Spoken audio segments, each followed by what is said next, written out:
Приветствую всех, дорогие друзья! Это вторая серия про линейку LaserJet M600. И в этот раз мы будем ремонтировать привод фотобарабана, менять шестеренки. Шестерню мотора и шестерню непосредственно саму привода фотобарабана. Большую, здоровенную, в сборе. Сейчас мы посмотрим, послушаем дефект.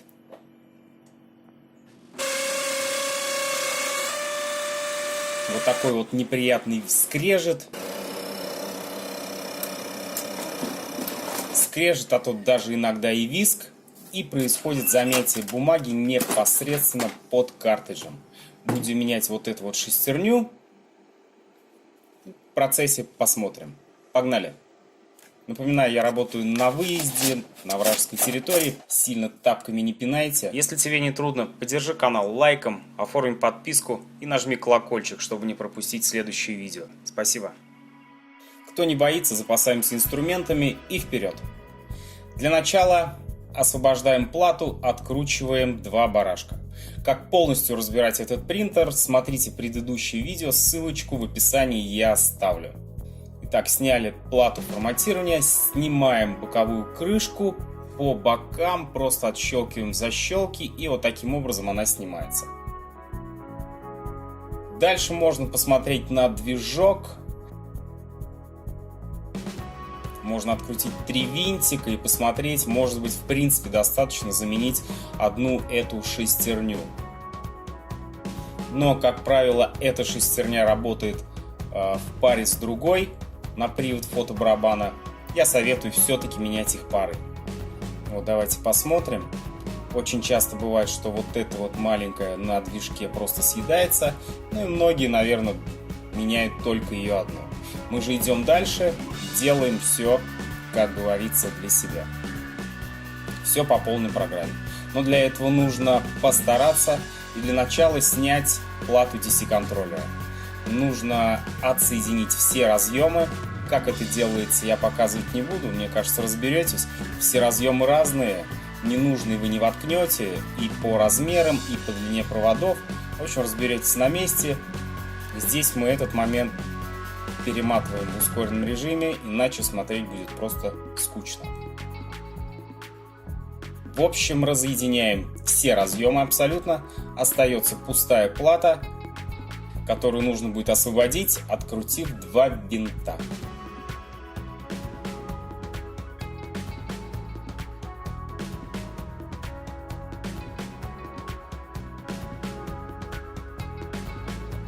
Плата на себя. И вот уже она освобождена. Откладываем ее в сторонку. Пойдем дальше.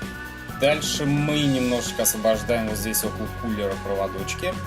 Откручиваем один винтик немножко в глубине, снимаем верхний кулер.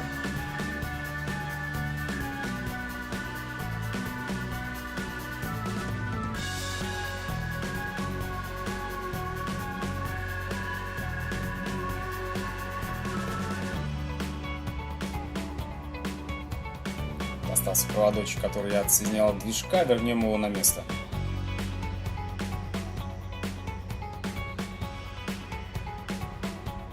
Аналогичным образом освобождаем и откручиваем второй кулер.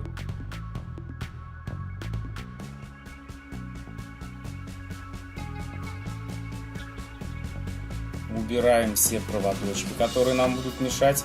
Теперь нам нужно будет снять вот эту вот большую часть в металлическом корпусе, внутри которой находится приводная здоровенная большущая шестерня. По периметру откручиваем 5 винтиков.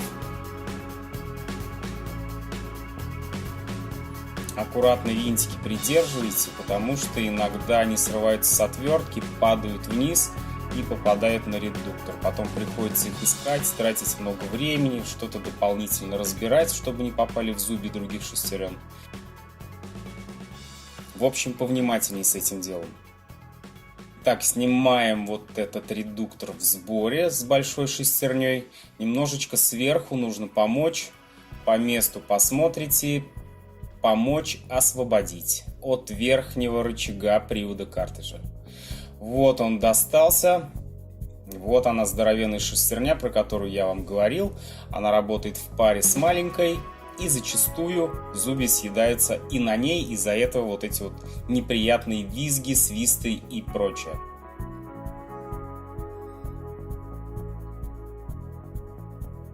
Напомню, работают в паре, поэтому советую менять также в паре.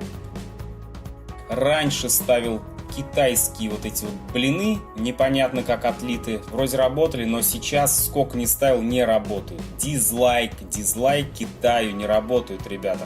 Поэтому решено было заказать оригинальный узел в сборе. Потому что нагрузка на эти машинки большая, нужно качество. Вот так вот оно все выглядит в железном металлическом кожухе.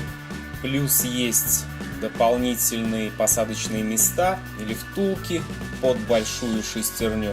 Ну, оригинал есть оригинал. Эти места тоже разбиваются, когда шестерня люфтит. Это будет жирным плюсом при замене. Снимем старую втулочку, вот посмотрим на нее. Посадочное место, все-таки со временем она хоть чуть-чуть, но разбивается и люфтит. И отсюда эти те же самые звуки посторонние, и гул и прочее. Поставим новую на место. Поставим ответную часть к рычагу сюда же. Есть, все ходит, гуляет, отлично. Устанавливаем узел в сборе с металлическим кожухом, с пружиной и с шестерней во втулку посадочное место. Сверху мы не забываем то, что она входит опять-таки в посадочное место на привод, на рычаг картриджа. Можно сверху этим рычагом поделать, вверх-вниз, посмотреть, как отрабатывает пружина, входит и выходит, как говорится, шестерня.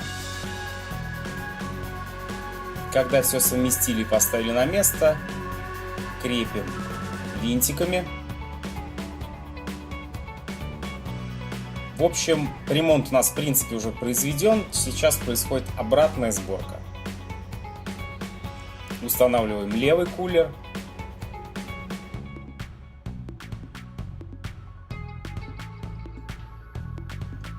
Устанавливаем правый кулер. Внимательно смотрим проводочку.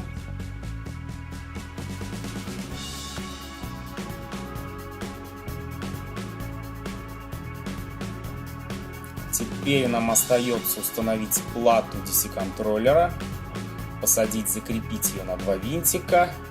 Не забываем и смотрим очень внимательно, чтобы за платой не осталось ни одного проводочка, чтобы все провода торчали наружу, иначе что-то мы не довтыкнем.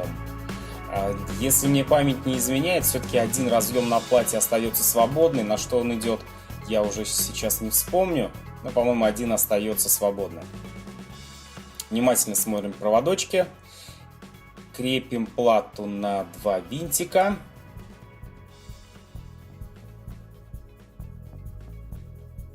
Можно сразу же установить, меняли вы или нет шестерню на движке. Я ее заменил, процесс показывать смысла нет. Снял, поставил, крепим движок винтами и далее аккуратно укладываем проводку, смотрим, чтобы ни в кулеры, ни в лопасти провода не попались, не намотались на движок, аккуратно уложили и просто повтыкиваем все разъемы.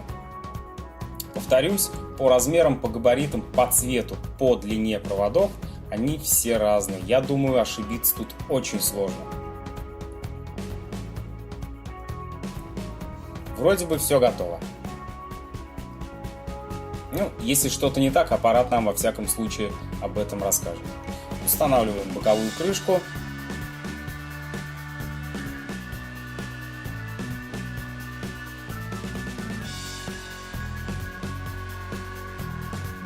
Устанавливаем плату форматирования, закручиваем 2 барашка.